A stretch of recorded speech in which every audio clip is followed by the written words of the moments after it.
Praise the lord. మన ప్రభువును మన రక్షకుడైన యేసుక్రీస్తు వారి ఉన్నతమైన నామంలో మీ అందరికీ మా హృదయపూర్వక వందనములు. ఈ రోజు దేవుని వాక్యము, నీ ప్రవర్తన అంతటి యందు ఆయన అధికారమునకు ఒప్పుకొనుము, అప్పుడు ఆయన నీ త్రోవలను సరళము చేయును. సామెతల గ్రంథము 3వ అధ్యాయము 6వ వచనము. In all your ways submit to him and he will make your path straight. Proverbs chapter 3:6. ఈ రోజుకు గాను దయగలిగిన దేవుడు మనకు అనుగ్రహించిన వాక్య భాగమును బట్టి ధ్యానించుకుందాము. ప్రభునందు ప్రియమైన సహోదరి సహోదరులారా, ఈ రోజు దేవుడు మనకు సెలవిస్తున్నారు, ఆయన మన మార్గాలను సరళము చేయబోతున్నాను అని. అర్థం కాని పరిస్థితుల్లో, గందరగోళముతో జీవిస్తున్న స్థితిలో మనం ఉన్నప్పుడు ముందుకు కదలలేము కదండి. ఏ పని చేయలేము, ఎటువంటి నిర్ణయం తీసుకోలేము. ఇలాంటి పరిస్థితిని అనేక మంది రోజున ఎదుర్కొంటున్నారు. అందుకొరకే దేవుడు మాట్లాడుతున్నారు, ఆయన ఆ పరిస్థితిని అర్థమయ్యేలా, అవగాహన వచ్చేలా చేస్తాను అని. తద్వారా మనము ముందుకు సాగవచ్చు అని. ఈ రోజున బహుశా నీవు ఇదే స్థితిని అనుభవిస్తున్నావేమో. ఆగిపోయిన పరిస్థితుల్లో, ఎక్కడో చిక్కుబడిన పరిస్థితుల్లో ఉండిపోయావేమో. నీ ఉద్యోగములో ఎదుగుదల లేక, నీ వ్యాపారములో అభివృద్ధి చూడక ఎన్నో సంవత్సరాలుగా ఆగిపోయావేమో. నీకున్న అప్పుల నుండి విడుదల రాక ఇంకా వడ్డీల మీద వడ్డీలు కట్టుకుంటూ జీవిస్తున్నావేమో. నీ యొక్క రిపోర్ట్స్ మారడం లేదేమో. ఆ అనారోగ్యము ఎన్నో సంవత్సరాల నుండి అలాగే నీ శరీరంలో ఉండిపోయిందేమో. నీ యొక్క కోర్టు కేసుల్లో ఎటువంటి చలనం లేకుండా కోర్టుల చుట్టూ, పోలీస్ స్టేషన్స్ చుట్టూ తిరుగుతూ ఉండిపోయావేమో. దేవుడు ఈ రోజున నీకు చెబుతున్నాడు, వాగ్దానం చేస్తున్నాడు, నీ త్రోవలు సరళము చేస్తాను అని. ఎక్కడైతే ఆగిపోయావో అక్కడ నుండే నీ జీవితం ప్రారంభించబడబోతుంది. ఎటువంటి ఆటంకాలు లేకుండా, ఎటువంటి అడ్డుగోడలు లేకుండా, ఇంకా ఎవరు నిన్ను ఆపకుండా దేవుడు చాలా స్పీడ్గా నిన్ను నడిపించబోతున్నాడు. ఈ శోధన కాలములో, ఈ సందిగ్ధ కాలములో ఎంతమంది అయితే నిన్ను దాటుకొని వెళ్ళిపోయారో, ఎంతమంది అయితే నిన్ను చూసి నీ గతంతే నువ్వేం చేయలేవు అని నిన్ను ఎక్కిరించారో, వారికంటే వేగంగా దేవుడు నిన్ను హెచ్చించబోతున్నాడు. కంగారు పడకు, కుమిలిపోకు. మనము నమ్మిన యేసయ్య మనకు మేలు తప్పక చేస్తాడు. లేఖనములో సెలవిచ్చినట్లుగా మన త్రోవలు ఎప్పుడు సరళం చేయవలసి వస్తుంది అంటే, మనము మార్గమంతా కూడా అడ్డుగోడలతో, అవకతవకలతో, అడ్డొచ్చే మనుషులతో, పరిస్థితులతో నిండుకొని పోయినప్పుడే కదండి. మన జీవితంలో ఇలాంటి అడ్డుబండలు, అడ్డొచ్చే మనల్ని ఆపే మనుషులు, మన యొక్క ఆర్థిక పరిస్థితులు, ముఖ్యంగా మన శారీరక బలహీనతలు, ఇలా అనేకం ఉంటాయి. ఒక వ్యక్తి సడన్ గా ఆగిపోతున్నాడంటే, ముందుకు కదలలేకపోతున్నాడంటే దానికి కారణం చాలా వరకు ఇవే ఉంటాయి. ఒక కారులో ప్రయాణం చేస్తున్నప్పుడు సడన్ గా మార్గము మధ్యలో ఆగిపోయింది అంటే దానికి కారణం పెట్రోల్ అయిపోయి ఉండొచ్చు, పంచర్ అయి ఉండొచ్చు, ట్రాఫిక్ జామ్ అయి ఉండొచ్చు. ఇలా ఎన్నో కారణాలు ఉంటాయి. అలాగే మన జీవితంలో కూడా మనం సడన్ గా ఆగిపోవడానికి చాలా కారణాలు ఉంటాయి. ఆర్థికంగా సపోర్ట్ అందక ఎంతో మంది ఈ రోజున వెనుకబడిపోతున్నారు. అన్నీ ఉన్న అనారోగ్యముతో ఏమి చేయలేనటువంటి వారిగా ఉన్నారు. ఇవన్నీ ఉన్న ఇంట్లో వాళ్ళు, బంధువులు, స్నేహితులు మనం ఎదగకుండా, మనం అనుకున్నది సాధించకుండా ఆపడానికి చూస్తారు.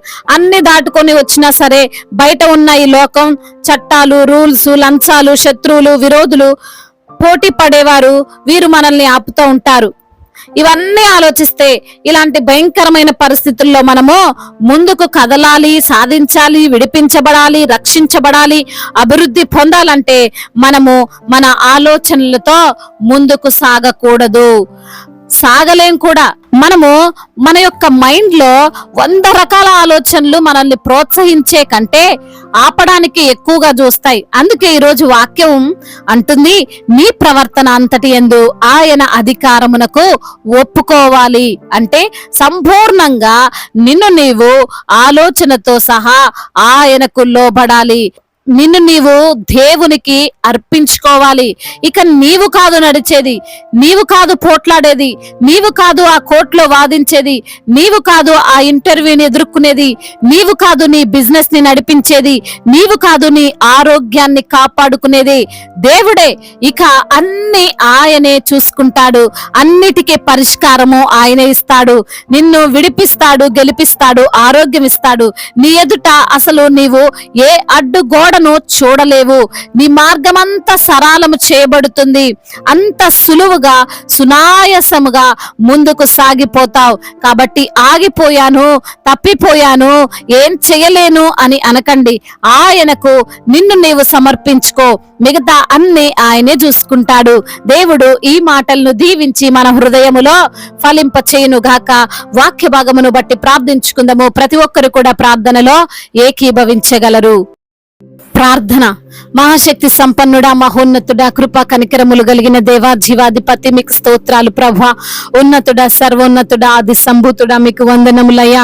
అవునయ్యా, మా ప్రవర్తన అంతటి యందు మీ యొక్క అధికారమునకు మేము ఒప్పుకున్నట్లయితే అప్పుడు మా త్రోవలను మీరు సరళము చేస్తానంటున్నారు. అవునయ్యా, ఈ లోకంలో మేము జీవిస్తున్నప్పటికీ అయ్యా మమ్మల్ని ప్రోత్సహించేవారు లేరు అయ్యా. ఒకవేళ అన్ని ఉన్నా ఏదో ఒక సమస్య, ఏదో ఒక ఇబ్బంది, ఏదో ఒక ఒత్తిడితో మేము ఆగిపోతున్నాం. అయినా మా ఆలోచనల కంటే మీ ఆలోచనలు మా పైన ఉత్తమమైనవిగా ఉంటాయి ప్రభా. అవునయ్యా, మరి దేవా, మా ఆలోచనలు, మా ప్రణాళికలు అన్నిటినీ తండ్రి మీ పాద సన్నిధిన పెడుతున్నాం. మమ్మల్ని మేము మీకు సమర్పించుకుంటున్నాం, ప్రార్థన చేస్తున్నాం. తండ్రి, మీరే మాకు సహాయము చేయండి. మీ కృప చేత మమ్మల్ని జ్ఞాపకం చేసుకోండి. మీ దయ, మీ కనికర హస్తము, మీ కృపగల హస్తము మాకు తోడుగా ఉంచండి. ఎందరైతే బిడ్డలు ఈ రోజున మీకు సరెండర్ అయిపోయారో అయా, వారి ఆలోచనలు ప్రభా చెర్రపట్టి మీ పాద సన్నిధిన పెట్టారో అయా, వారి ఆలోచనలన్నిటిని మీరు సఫలము చేయండి. మీకు లోబడే బిడ్డలుగా, మీరు ఆశీర్వదించే బిడ్డలుగా ఆ బిడ్డలు ఉండడానికి సహాయం చేయండి. అనారోగ్యంతో బాధపడుతున్న ప్రతి బిడ్డను మీరు తాకండి. సంపూర్ణ ఆరోగ్యాన్ని దయచేయండి. మీరు వారిని స్వస్థపరచండి అయా. మరి హాస్పిటల్లో ఏ రిపోర్ట్ వచ్చినా గాని ప్రభా భయపడకుండా, నా దేవుడు నాకు తోడుగా ఉన్నాడు, నాకేమి కాదు అన్న ధైర్యాన్ని వారికి మీరు ప్రసాదించండి. అదే విధంగా నా ప్రభా, అప్పులు, ఆర్థిక సమస్యలతో సతమతమవుతూ ఇల్లు గడవని పరిస్థితిలో ఉన్న ప్రతి బిడ్డను మీరు లేవనెత్తండి అయ్యా. ఆకాశ పక్షుల్ని పోషించిన దేవుడు బిడ్డలను కూడా మీరు పోషించి వారిని మీరు బలపరుస్తురమ్మని వేడుకుంటున్నాము. అదే విధంగా నా తండ్రి, కుటుంబంలో కలతలు, కుటుంబంలో మనస్పర్ధలు, వాటన్నిటి నుండి కూడా యేసు నామములో వారికి విడుదలను దయచేయమని వేడుకుంటున్నాం. అదే విధంగా మరి దేవా అయ్యా, యవన బిడ్డల నిమిత్తం ప్రార్థిస్తున్నాం. యవన వయసులో మీ కాడిని మోసే కృపను దయచేయండి. మీ యందు భయము, భక్తితో వారు జీవించే కృపను దయచేయండి. వాక్యానుసారంగా జీవించే అయా భాగ్యాన్ని వారికి అనుగ్రహించండి ప్రభా. వారు తల్లిదండ్రి మాట వినడానికి సహాయము దయచేయండి. ముఖ్యంగా తండ్రి, మీ యందు భయభక్తులు కలిగిన జీవితాన్ని వారికి మీరు ప్రసాదించండి. చెడు స్నేహాల నుండి అయా, చెడు కార్యాలన్నిటి నుంచి కూడా బిడ్డలకు విడుదల దయచేయమని వేడుకుంటున్నాం అయా. ఎందరైతే బిడ్డలు ఈ రోజున నా ప్రభా మరి నా తండ్రి ఆ గేమ్స్ కి ఎడిక్ట్ అయిపోయారో, డ్రగ్స్ కి ఎడిక్ట్ అయిపోయారో, మద్యపానము, ధూమపానానికి ఎడిక్ట్ అయిపోయి వారి యొక్క జీవితాన్ని వారు పతనం చేసుకుంటున్నారో, అట్టి బిడ్డలను యేసు నామములో తండ్రి వారిలో మార్పు వచ్చును గాక. అవును దేవా, నమ్ముచున్నాం, విశ్వసిస్తున్నాం. కార్యాన్ని జరిగించండి అయ్యా. బిజినెస్ చేస్తున్న వారిని దీవించండి. చేతి పని చేసుకున్న వారిని ఆశీర్వదించండి. నిశ్చయముగా నీ చేతుల కష్టార్జితం నీవు అనుభవించేది అంటున్నావు తండ్రి. అట్టి దీవెనను వారికి మీరు అనుగ్రహించమని వేడుకుంటున్నాం. సంతానము లేని బిడ్డలను జ్ఞాపకం చేసుకుని వారికి సంతానాన్ని దయచేయండి అయ్యా. అయ్యా, అదే విధంగా గర్భిణీ స్త్రీలను మీరు దీవించండి. తల్లి బిడ్డలకు క్షేమాన్ని దయచేయమని బ్రతిమిలా అడుకుంటున్నామయ్యా. అదే విధంగా నా ప్రభ, కోర్టు సమస్యలతో నలిగిపోతున్నారో వారికి ప్రభ ఆ కోర్టు సమస్యల నుండి విడుదల దయచేయండి ప్రభ. వారి పక్షంగా మీరుండండి, న్యాయమును తీర్చమని వేడుకుంటున్నాము తండ్రి. అదే విధంగా నా ప్రభ, ఎందరైతే బిడ్డలు అనాథలుగా ఉన్నారో, అభాగ్యులుగా ఉన్నారో వారిని మీరు ఆదుకోనండి, వారిని మీరు రక్షించండి ప్రభా. అవమానాలన్నింటినీ ఆశీర్వాదకరంగా మార్చండి. నిందకు ప్రతిగా రెట్టింపు ఘనతను దయచేయండి. ముఖ్యంగా కుటుంబాలలో తండ్రి ఏలుబడి చేస్తున్న అంధకార దురాత్మ శక్తులను, అపవాది క్రియలను మీరు లయపరచమని వేడుకుంటున్నాము తండ్రి. అదే విధంగా నా ప్రభా, ఎందరైతే బిడ్డలు ఈ రోజున నా ప్రభా మీ యొక్క పరిచర్య చేస్తున్నారో వారందరికీ మీరు తోడుగా ఉండండి. దైవజనులను అందరినీ మీరు ఆశీర్వదించండి అయా. వారి పరిచర్యను దీవించండి అయా, విస్తరింప చేయమని వేడుకుంటున్నాం. దేశాన్ని, అధికారులను మీరు జ్ఞాపకం చేసుకోండి. వారికి మీరు తోడై ఉండండి. సమయోచితమైన జ్ఞానాన్ని దయచేయండి నా దేవా. అదే విధంగా అయ్యా ఎందరైతే బిడ్డలు ప్రభా ఇతర దేశాల్లో ఉంటున్న ప్రతి బిడ్డకు మీరు తోడై ఉండండి ప్రభా. వారు చేస్తున్న కష్టార్జితాన్ని దీవించి ఆశీర్వదించండి అయా. మేలులతో వారి హృదయాన్ని మీరు తృప్తిపరచండి. ఈ కనికరము మీ కటాక్షము వారిపై ఉంచమని వేడుకుంటూ నా తండ్రి ఇంతవరకు చేసిన ప్రార్థన అంతటిని మీ పాద సన్నిధిన చేర్చుకోమని మానాథుడు సర్వశక్తిమంతుడు సజీవుడు బలవంతుడైన యేసుక్రీస్తు వారి ఉన్నతమైన నామంలో ఈ ప్రార్థనను అడిగి వేడుకొని పొందుకొని ఉన్నాము మా ప్రియ పరలోకపు తండ్రి. ఆమేన్. ఈ రోజు పెళ్లి రోజు మరియు పుట్టినరోజు జరుపుకున్న వారందరినీ దేవుడు దీవించి సకల మేలులతో సకల ఆశీర్వాదములతో కృపాక్షేమములతో శాంతి సమాధానముతో మెండైన దీవెలతో దేవుడు మిమ్మల్ని నింపునుగాక. మీ యొక్క ప్రార్థన అవసరతలను మాకు తెలియజేయగలరు. మీ కొరకు మేము తప్పక ప్రార్థిస్తాము. మొదటిసారిగా మన యొక్క ఆదరణ వాక్యం చూస్తున్నట్లయితే తప్పకుండా సబ్స్క్రైబ్ చేసుకోగలరు.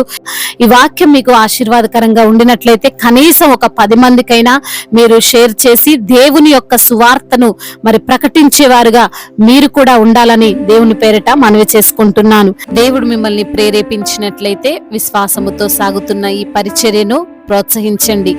May God bless you all. దేవుడు మిమ్మల్ని బహుగా దీవించి ఫలింపచేయునుగాక.